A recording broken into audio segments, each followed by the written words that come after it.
I don't want nobody to mistake something about Magic Johnson. I'm about winning. So if that kid was missing, I gave him 2 shots. If he missed, I'm going to start shooting.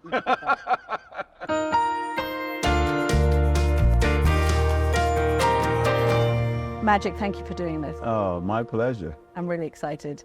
I want to take you back to 1992 in the Barcelona Olympics. We're doing a series on Olympians. You had won everything.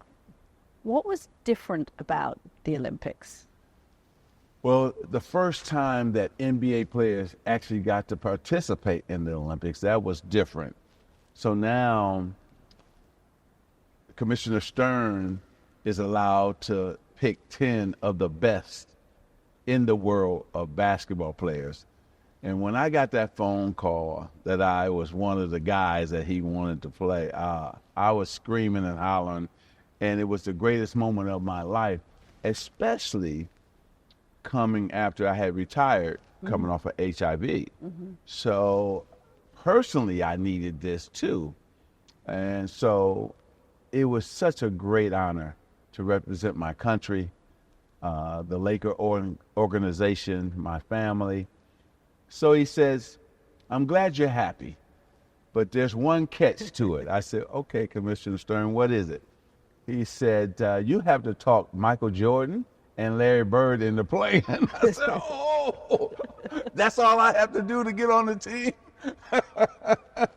So I said, what can I do or say to make them want to play?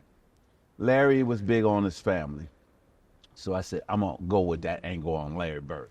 So I called Larry up and I said, listen, Larry, this is a chance for our kids to see us play and in the Olympics, not on the Boston Celtics, not on the Lakers. But for the country. Yes. Like for America. For America, representing our country. He said, Magic, my back is hurting. I said, Larry, you don't have to play 30 minutes a game. You can just play 10 minutes a game. All I want to do is come down and do a no-look pass to you, and you shoot a three-pointer. We both going to be very happy. He said, all right, I'll play. I said, good. So I got Larry covered. Now, the harder one was Michael Jordan. So I said, man, what can I say to Michael? He has everything. He's done everything. He's already won championships. He's already played for the Olympic team. But I said, you know what I'll tell him? We're going to hang out every night and play cards together. And he can play golf all day, come to the game, just score 30 at halftime, and go sit down. And guess what? That's what happened. The dream team, there will never be a team like that. Every single guy is in the Basketball Hall of Fame. No other team can claim that. And then we went out there and did our job and won the gold medal. And we had fun getting to know each other. That was the fun part. We beat everybody by over 42 points a game. Arriving in Spain with this incredible American aura behind you at a time when you dominated basketball in a way that America doesn't so much today, but back then you dominated basketball. Did it feel special in some way? Did it feel different? Yes, it felt different because we did dominate, but it felt different because there was our opponents from other countries, I don't care, Australia, you name it, Spain, some players were crying because they always wanted to meet us. We were on their wall at home, and now they're actually playing against us. I remember a guy fouled me, and he just started crying, oh, I can't believe Magic, I fouled you. Oh. And I didn't know how to respond, you know. Did you know before you got there how you mattered to other players around the world, that there were players from Croatia and Africa, and did you understand what you meant to them? No, we didn't know. You don't know until a time like that happens. And then the time that really brought it all home and together. We came out to go to our first game to get on the bus. There must have been 30, 40, 50,000 people out there lined in the streets. And as we went by, they just was cheering. But they were all from other countries, right. Nobody from America. And it was the greatest moment for all of us to say, wow, we're kind of special. Some people like us. 92, America dominated so much. The game has changed a lot, right? Yeah. You look at the MVP players, the top MVP players in the States at the moment, many of them are from Central Europe. That's right. Could you have done what you did as Magic Johnson back then in the 80s and 90s today with the game has changed as much as it has? Well, you can still play in today's game, yes. I think that you're right because we opened up the game to the world. So that's why all these guys are playing in the NBA today. The Dream Team is responsible for that, right? And then a lot of American coaches who went over there to coach all over the world as well, or put on basketball clinics. So we have a lot of players from overseas who are now the best players in the game, in the NBA. When you look at the sport today, how else is it changing? What other changes are you seeing? And I'm looking at how the women's game is changing. You've got somebody like Caitlin Clark, this incredible phenomenon who looks like single-handedly she has risen women's basketball up to a different level. And she did. How is that changing the game? Well, I think that, you know, just like Larry Bird and I changed the men's NCAA tournament forever, and then we changed the NBA together forever, Caitlin Clark changed women's college basketball game forever. She's changing right now the WNBA, and she's had an impact already. And she's only played one game so far as we're doing this interview, right?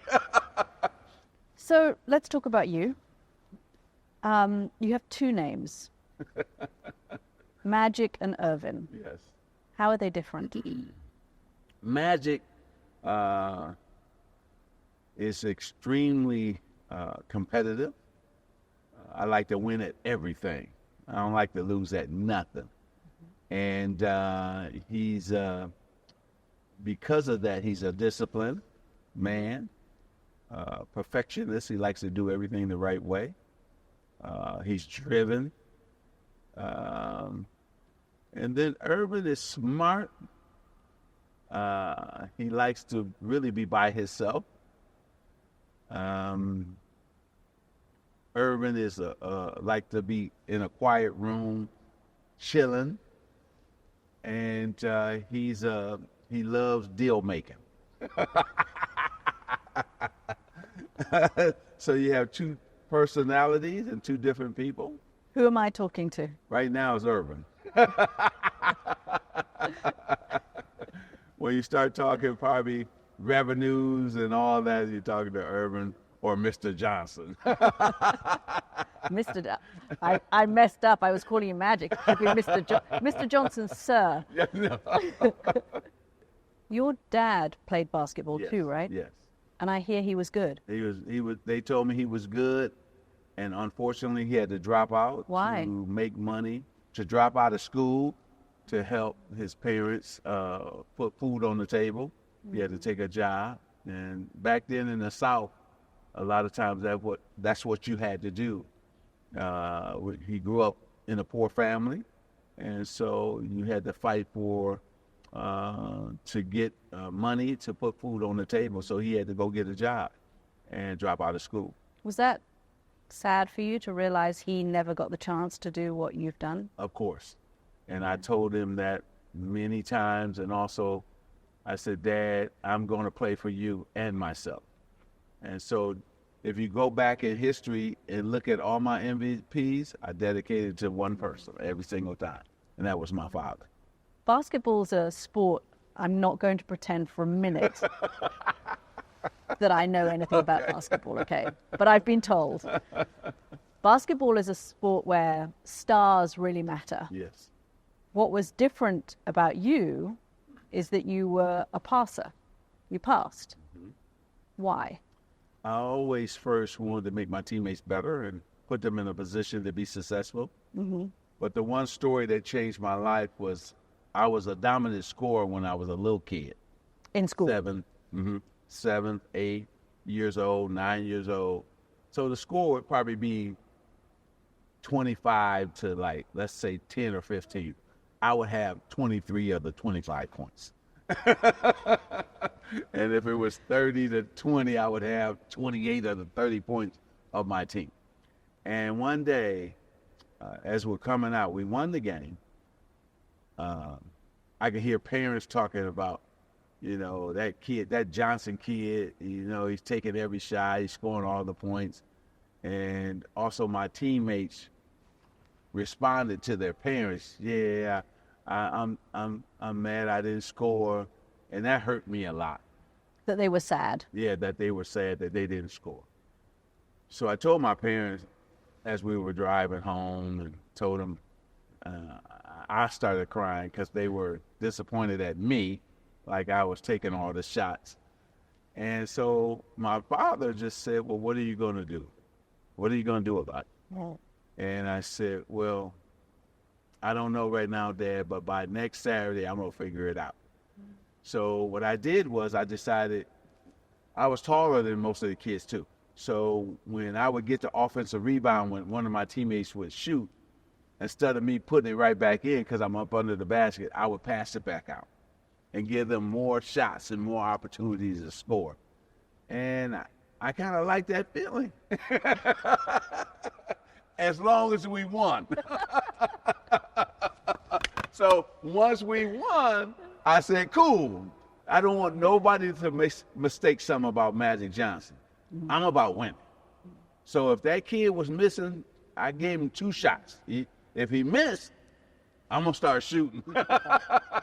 How do you handle losing? Oh, I didn't handle losing well. I cried. I was upset. And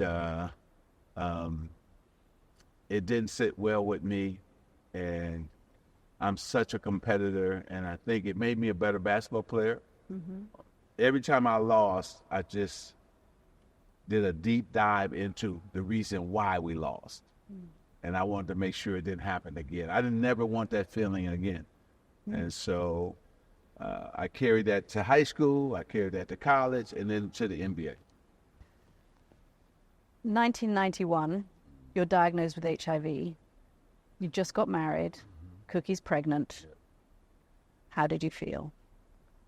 That was probably the lowest moment of my life. First receiving the news that I had HIV, I was already I couldn't believe it. I was in disbelief. You think you make all the right moves and the right decisions, and you put yourself. And you were at the top. Yes. You were flying. At the top of my game. Everything was going well, and then this devastating news comes. Walking into the doctor's office and him telling me I had HIV, I just hit the floor because I couldn't believe it. And then as I sat there probably for a half hour to an hour, then I had to turn to Cookie, because it's not just about me now, it's also about her too, being pregnant with our son EJ at that time. And what did it mean for her, right? And the doctor couldn't answer that question. So the longest ride that I ever had in my life was to go home to tell Cookie I had HIV. And when I hit the door, she already knew something was wrong. And so I had to sit her down to explain to her, I had HIV. And that just broke her heart. And but that's what tore me up, When you make a mistake, you also hurt the ones who love you and care about you, right? You disappoint them. And so to see her cry, I couldn't take it, It's just so hard for me because I only want to please her and make her happy. So then, probably about 20 minutes of me holding her and so on. I just said, hey, I can understand if you want to leave. I understand. And she turned to me and just smacked me so hard on my face and said, we're going to beat this together. And we said a little prayer, and then we had to go to the doctor the next day for her to get the test. And you talking about a long time. It seemed like it was a year to get the test results back. And once they came back and she was okay and the baby was okay, you talking about a weight of the world off your shoulder. Oh, I don't know what I would have did if she had HIV and my son had HIV. I don't know. I don't know if I'll be sitting here today. because that would have devastated me emotionally. I probably wouldn't have been stable because everything, here's this woman I met when I was 18 years old, and I have loved since I met her.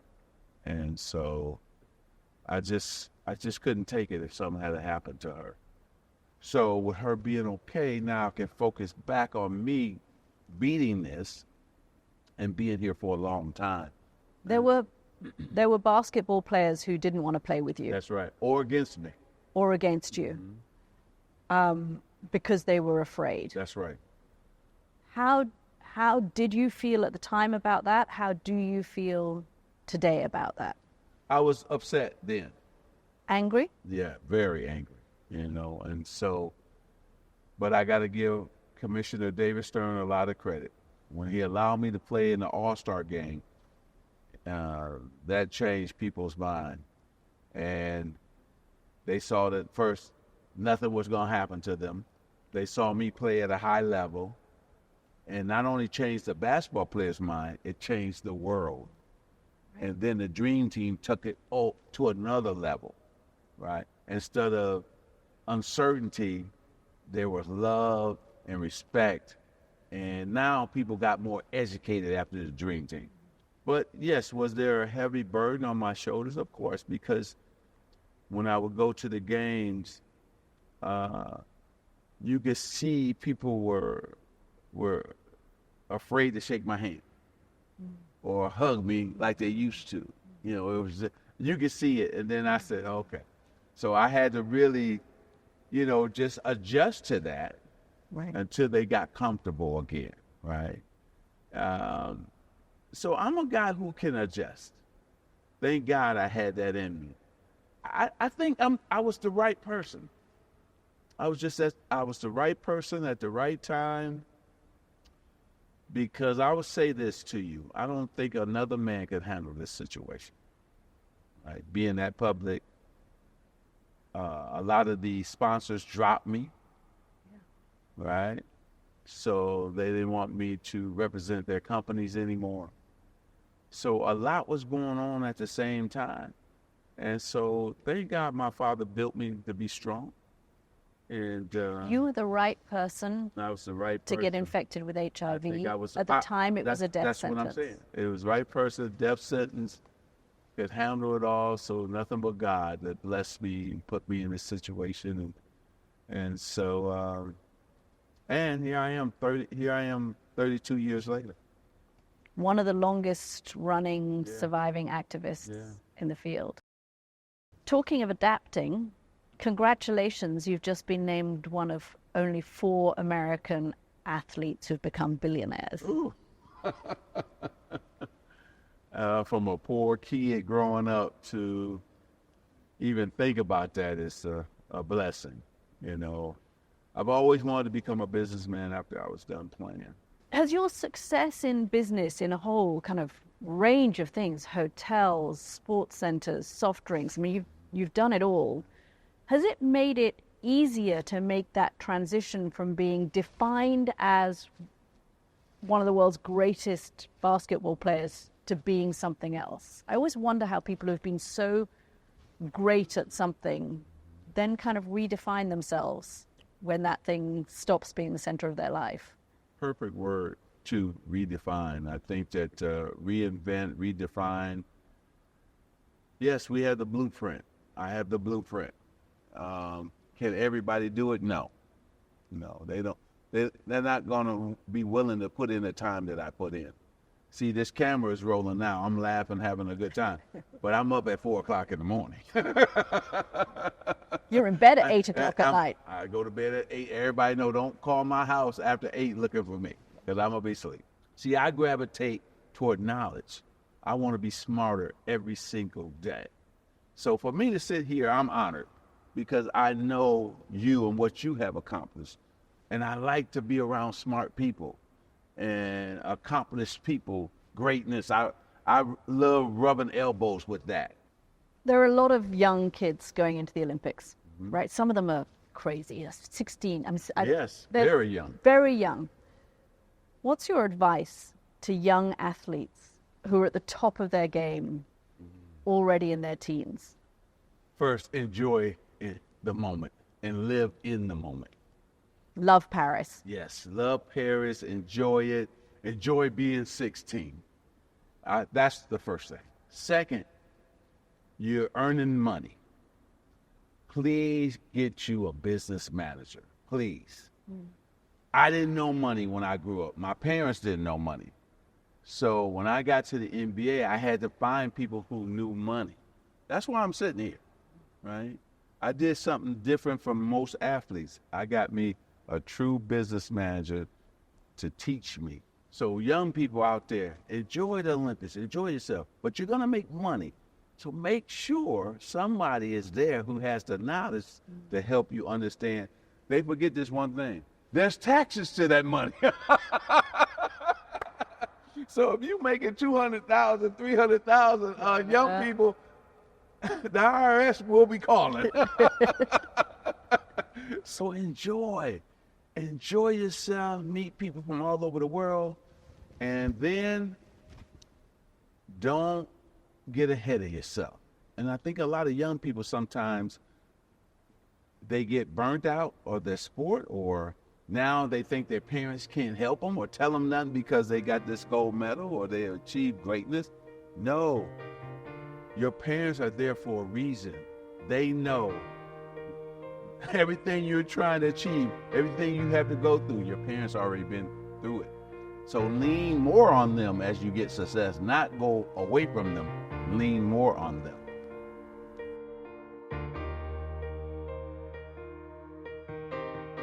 All right, I'm going to throw it to you. Okay, Show I me caught your it. shot now. I caught it. I saw that.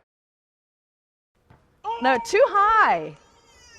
Right there. Okay, come on. Let's take a step back. Okay. Right there. Okay. Right there. Now, remember, your right hand has to be right directly behind the ball. Right Okay, there. there. There you go. Now, there it is. I told you. You are a pro now. See, that's all you have to do. You're a pro now. That's it. Go home. Rap, cut.